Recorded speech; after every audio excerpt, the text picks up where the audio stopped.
تكونوا بخير وعلى خير. اليوم جيتكم فيديو جديد راح نحكي لكم على مستلزمات العناية بالشعر للبنات اللي شعرها متقصف ومتكسر. راح نوريكم كيفاش تعتنوا بشعركم، والعرايس اللي راهم يجهزوا اروح نوري لكم احسن نوع تاع ليسور وسيشوار واش تقدروا تدو معاكم.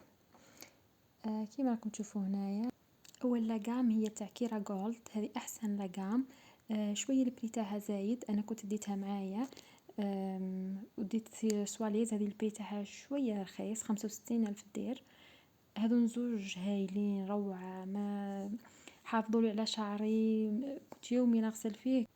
بالعكس هما اللي كانوا يغضوا لي في شعري. هنايا هذه شامبو تاع نيفيا، كاينه تاع رجال كاينه تاع نساء. بصح هذو ما فيهم السيلفات، الاخرين راهم سيلفات. هذه شامبو فينيس المعروفه عندنا كامل، 2 في 1. هذونا اللي نهضر عليهم انا درك، هذو شديت معايا انا في الجهاز تاعي. ديت هذا لاقام تاع كيراليس، ننصحكم به، هايل. ما عنديش مده ملي بديت نستعمل فيه، شريته في هذه اللابوات.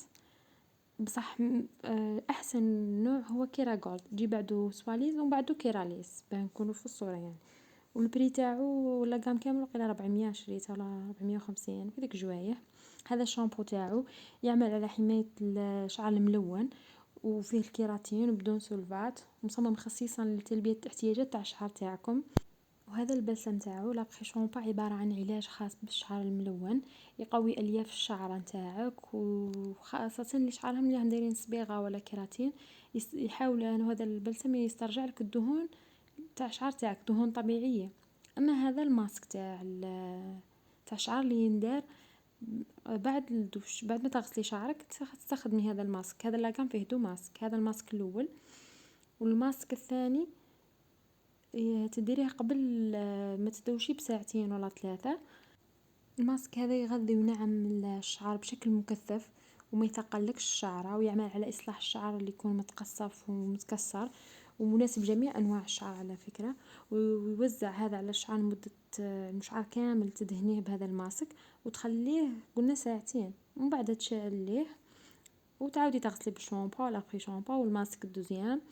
وثاني ذاك الماسك دوزيام ما طوليش به، واحد 10 دقائق ولا، تشليه وتنشفيه، تحاولي تنشفيه بالسرفيته مليح. ومن بعد راح نهضروا على البخاخ اللي يجي قبل ولا تجبدي شعرك ولا تسشوريه، لازم تستعملي هذا البخاخ. كاين هذا النوع، هذا هو جاي مع هذا اللاقام. وكان عندي واحد اخر كاريسونس. هذا البخاخ وش الخدمه تاعو؟ يمنحك سهوله في تمشيط شعرك يعني بعد ما تدوشي، ويمنع التكهرب تاع الشعر. هذا هي بديل الزيت. انا ننصح لي شعرهم دهني يستعملوا هذا قبل لا يسشروا شعرهم. قبل كامل ديروا البخاخ هذاك، ديروا هذا تاع بديل الزيت، وتستعملوا من بعدها البخاخ هذاك. كي تجبدوا شعوركم وتنشفوها تستعملوا السيروم، هذا اللي شعرهم جاف. اما اللي شعر دهني ما ننصحكمش ديروا السيروم اصلا. كان عندي انا هذا من قبل تاع كاريسونس، استعملته هايل. شعري كامل ما تكسر ما حرق ما. اما هذا يعني لسه نستخدم فيه عادي واحد 15 يوم، والله يبان لي مليح هو ثاني، لانه عندهم خصوصيات حمايه الشعر. يمنح الشعر تاعك مظهر لامع وخالي من الشوائب. هذه المشطه تاع السشوار، وكنت ديتها معايا، بدات تفسد لازم نبدلها، وديت معايا هذه المجموعه تاع المشطات. هايل. هذه الباطة فيها كل انواع المشطات اللي تقدري تستعمليهم واللي تحتاجيهم كامل يعني. صراحه تخدمي الشينيون ولا تخدمي اي مشطه ولا تلقاها ثم. هذه اكيد نستعمل فيها عصابه بعد ما نجبد شعري ولا نلبس هذه، ولا نقعد رايحه نطيب ولا. كنت ديت هذيك المشطه الغاز وهذوك المساسك. هذا هو السشوار اللي ديته معايا ماتريكس، هذه نوعيه هايله. وهذا هذا اللي يخدموا به الحفافات. شفتوا في لي صالون كامل. هذا اللي سور اللي ديته معايا ثاني تاع اسمه بابيليز. كاين هذا بابيليز وكاين ريمينغتون. اللي شعرهم ليس يستخدموا ريمينغتون، اما اللي شعرهم كيرلي يستعملوا هذا البابيليز. انا كنت استخدمتهم في زوج، واللي عجبني هو هذا بابيليز. علاه انا عجبني هذا؟ لانه يخدم البابيليز ثاني. اذا راكم شايفين هنايا في الحواف تاعو كاين وين كاين واحد البلايك، هذوك ثاني يسخنوا مع ليسور تاعنا. سما يعني اذا حبيت تاخذ من البابيليز تاخذ من البابيليز، حبيتي تجبدي شعرك تليسيه به. وفيه هنايا وكيفاش تزيدي وكيفاش تنقصي ومنين تشعلي وتطفيه. الماكسيموم تاعو 250، بصح خير من هذاك تاع براون وهذوك اللي جربتهم ما عجبونيش. هذوك يحرقوا الشعره ودايرين فيهم 700 وما على باليش اصلا الشعر ما يتحملش هذيك الدرجه تاع السخانه. احسن درجه هي 220.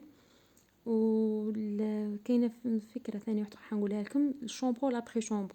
الشامبو ما لازمش تقيس الاطراف تاع الشعر تاعكم، الابري شامبو ما لازمش يقيس القشره تاع شعركم والجذور، لازم ديروها غير في الاطراف تاع الشعر. وكنت ديت معايا هذا البخاخ تاع المثبت تاع الشعر كما نقولوا احنا لالاك، هذا اسم واحد اخر برك. كنت ديت معايا هذو المساسك هذو نستعملهم كي نكون نجبد في شعري، والله كانوا عندي ياسر راحوا لي قعدوا هذو زوج برك. ان شاء الله يكونوا عجبكم النصائح تاع اليوم. وانتظروني في فيديوهات جديده راح نوريكم لي ماسك المفيدين للشعر المتقصف واللي مكسر. واكيد راح نوريكم ماسكات طبيعيين، مش ماسكات اللي راح تشتروهم ولا ما على بالكمش المكونات تاعهم وش هم. ما تنسوش تخلوا لي الاشتراك وتفعلوا الجرس ليصلكم كل جديد على قناتي.